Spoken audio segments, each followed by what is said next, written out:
Without Brock Lesnar, there's no Roman Reigns.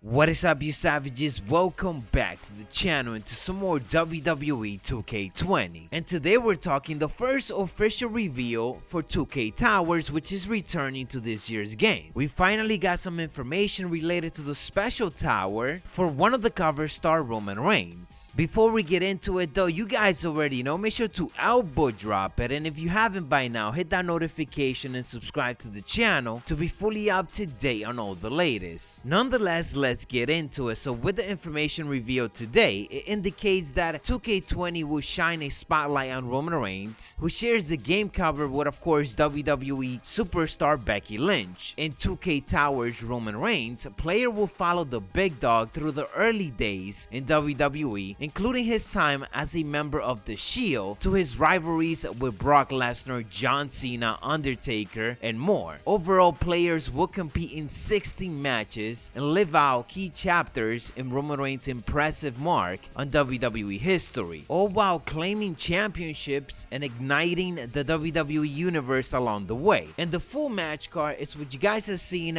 right now, and very interestingly, the first one that we get is a tag team match within the whole tower itself. We also don't know if it's going to be similar to the $1 Million Challenge, which is a gauntlet, so are we going to have to go through it in one setting or not? Back to the list, the first match is Roman Reigns and Seth Rollins versus Team Hell No, which, if I was a betting man, this is probably the one that happened on Monday Night Raw, where we got a championship win from Roman Reigns and Seth Rollins. During this match, Dean Ambrose was present and he was already United States champion, but as you guys can see, there is no The Shield versus Team Hell No here. Instead, there's only mention of Seth Rollins and Roman Reigns. So not to be surprised, but Dean Ambrose is more than likely only in video packages this year, which is why if you guys see the rest of the match card, you don't really see the Shield brothers facing off against each other. The second match, we got Roman Reigns versus Randy Orton, then versus Daniel Bryan versus The Big Show versus Bray Wyatt versus Sheamus versus Triple H versus AJ Styles versus Rusev versus Braun Strowman versus The Undertaker versus John Cena versus The Miz versus Samoa Joe versus Brock Lesnar and versus Drew McIntyre. Similar to the 2K showcase, before every single match, we are going to be getting Roman Reigns sitting down, giving a brief history of every opponent and him right before each match, such as this one that they got to show off for his match against Brock Lesnar. If I imagine my WWE career as a climb up a mountain,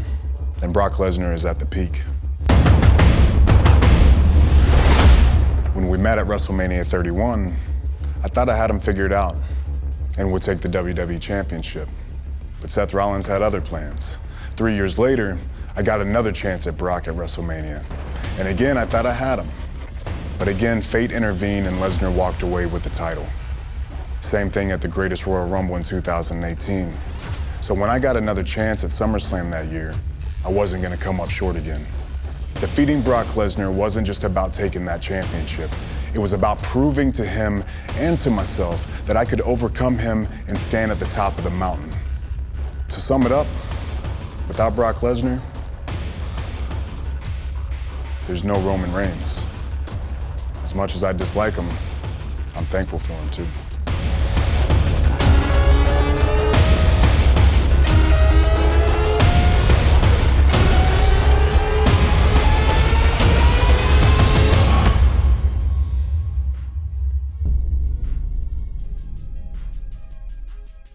There are some extra questions that we kind of have from this reveal. One of them being what we just mentioned. Is it going to be a gauntlet that we got to go through it at once? Or is it going to be steps that we're able to, after every single match, back out, save it, and then come back to it later? The other big question is, there's a lot of matches here that goes through a span of almost 8 years in the WWE. So are we getting all of these different arenas as well? It's clear that the Roman Reigns versus Drew McIntyre, for example, is the one from from this year's WrestleMania, so that is an obvious inclusion. But are we also getting the other WrestleManias and B-level pay-per-views in which he faced all of the other superstars? Nothing else was confirmed except that unique gauntlet of matches that boost different challenges are going to be returning. Match stipulations and match modifications are also going to be a big part of this year's Towers, just like last year. Last but not least, we did got a gameplay clip which is just Roman Reigns delivering the Superman punch to Braun Strowman. Nothing too crazy, and interestingly enough, it's on the current Monday Night Raw arena. Hopefully we get more of that gameplay though very soon. Anyways guys, that is what I got for you in this video. If you enjoyed, don't forget to elbow drop it and turn on those notifications to be fully up to date. Also, if you want to hear me talk more about 2K Towers and what I want specifically for WWE to add in this year's game mode, make sure to check out my previous video. Some of the features that I discussed I would like to see is custom towers, but let me know what else you guys would like to see. We on the road to 100,000 subscribers. Macho T out. Dig it.